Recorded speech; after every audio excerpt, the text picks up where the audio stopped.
You spent 20 years at the Washington Post. Were people at the Post aware of the bin Laden family? Well, with a colleague of mine named Steve Levine, who ended up at the Wall Street Journal, we wrote a story about Osama in the summer of 1993.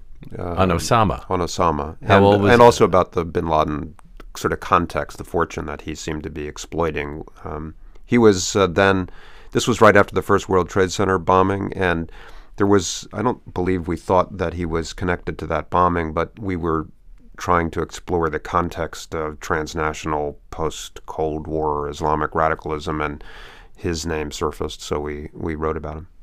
Which one of the children was his father? Which one was Osama's father? Of the 50, was Osama the son of Osama Muhammad? was a son of Muhammad. Muhammad. Yes. So he's one of the 54. He's one of the 25 sons and 29 daughters of Muhammad.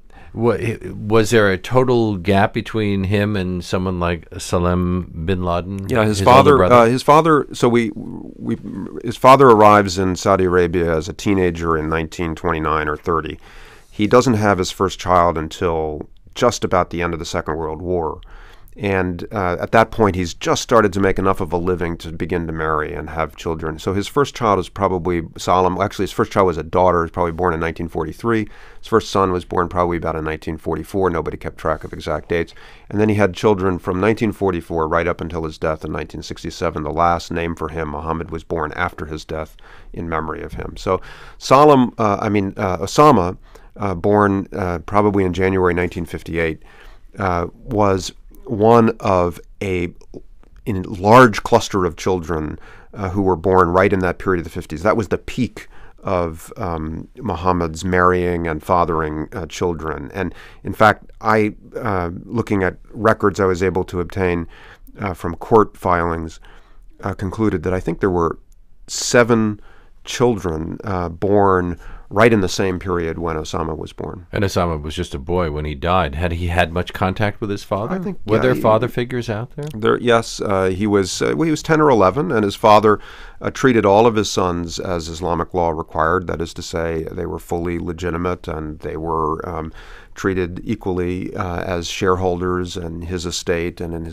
as his heirs. And he was a man who gathered his sons together in a kind of Arabian style, in a formal setting where he would have them recite Quranic verses or teach them, try to transmit his values. He was a father of a sort you might expect from a self-made man, in the sense that he preached frugality and hard work and tried not to let his sons become too spoiled by his success.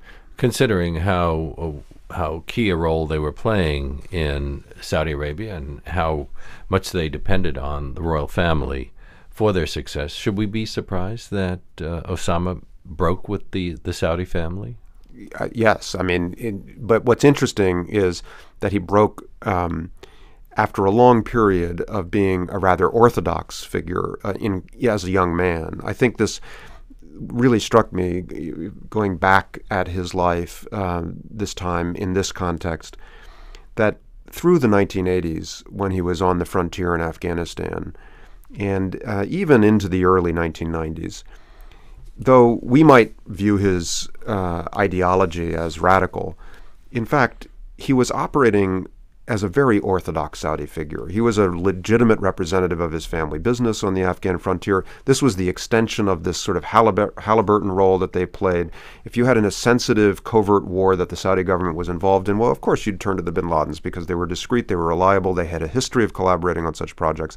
And Osama, because of his piety and his religiosity and his enthusiasm, he was a natural sort of field representative, project manager for such work. And Salem was selling arms. Yeah, Salem, who was his westernized brother, was selling him arms. And that just emphasizes how sort of authorized this all was. Because for Salem, selling weapons and providing money to Osama was not an act of religious or political commitment. It was a business proposition, an adventure, and another way to serve the royal family. And so you had these odd bedfellows aligned, just as you had the United States and Saudi Arabia aligned at the government level. Salem also died in a plane crash. He was piloting his own plane, and It crashed in 1988. How might events have been different if that hadn't happened? Well, a lot of people who knew Salam, he died in a ultralight, a recreational aircraft accident. Really sad because he was a very talented pilot, and